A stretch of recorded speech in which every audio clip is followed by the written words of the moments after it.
Hello there! I have another story to tell you a story about me and a lesson I needed to learn from my dog. Now it all took place in the beautiful Virginia countryside on a farm. I hated to do it, but I was determined to keep them safe. I had moved to a new home with a huge chicken farm across the road and not a place for dogs to run free. Well, our neighbor had a big rifle to protect his chickens, and I knew he wouldn't hesitate to use it. My heart tugged at the sadness in their eyes when I pulled the gate shut on their new constructed pen one morning, but I was confident I'd made the right decision. Well, my two dogs, they definitely disagreed. Caspian, my chocolate lab, and Corin, my huge black lab, stared at me through the slats of the pen as I walked away. Now, as far as dog pens go, it was deluxe.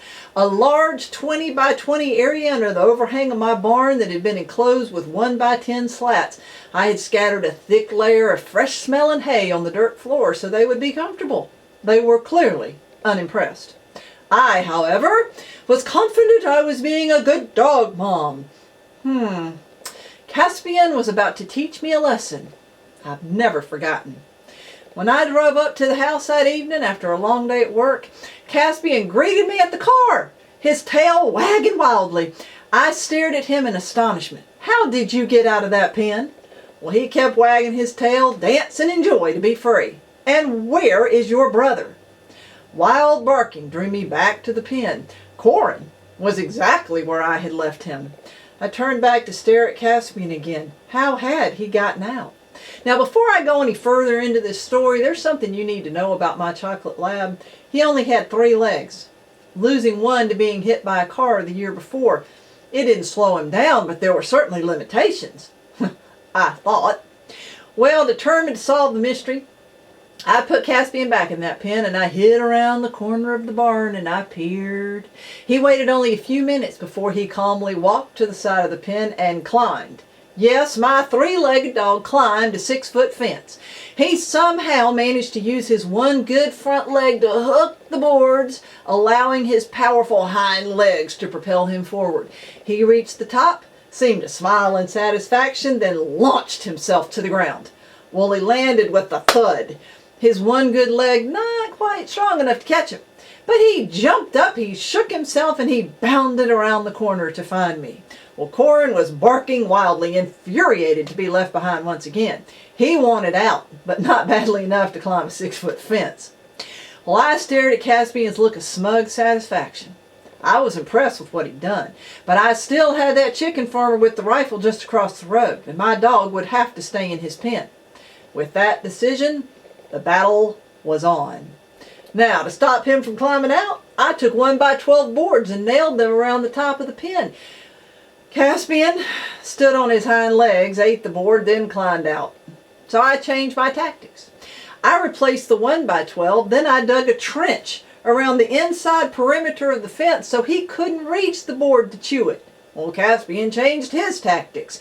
Instead of climbing up and over, he used his new knowledge of wood chewing to simply eat a hole in the side of the fence, large enough for him but too small for his brother.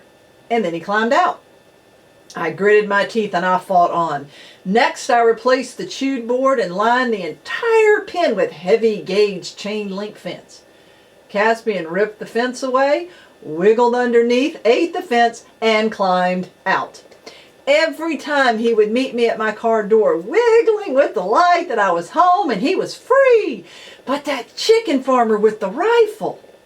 Well, I put the chain link back in place, then secured it with 2-inch staples. I stepped back and I knew I had finally won my battle. Not even Caspian could pull them out. Wrong. When Caspian met me at the car that night, however, I could tell his fight for freedom had cost him. Blood streamed down his chest from where he had ripped several teeth from his mouth in his fight to conquer the chain link fence, and his face was cut. Yet his wiggling body still expressed joy. As I stared at my determined dog, my dismay and need to win turned to respect, admiration, and an acceptance of defeat. After all, he was at my car every night. He had never once taken off for that chicken farm. Caspian simply refused to have his freedom taken away. Well, as that warm spring air washed over us, I cleaned him up, Then I sat and I quietly stroked his head, and I pondered what I had just learned. I'd been fighting a problem of my own with my business that I had back then, and had finally decided there was no answer. Caspian taught me that wasn't true. The lesson I learned that night is that there is always a way if I'm willing to keep trying and willing to pay the price to accomplish my goal. If I wanted something badly enough, there was a way to make it happen. Caspian's persistence paid off. The next morning I took the door off that pen, and both my dogs stayed on my farm. They never bothered the chickens, and I never had to worry about the chicken farmer's rifle ever again. And I learned a lesson I've never forgotten. And yes, I found the answer to the problem that was bothering me. What do you want to accomplish with your life? Are you willing to do whatever's necessary? Are you willing to pay the price? Well, only you know the answers. Take some time right now to find the answers inside of you. And I will talk to you in a couple of days from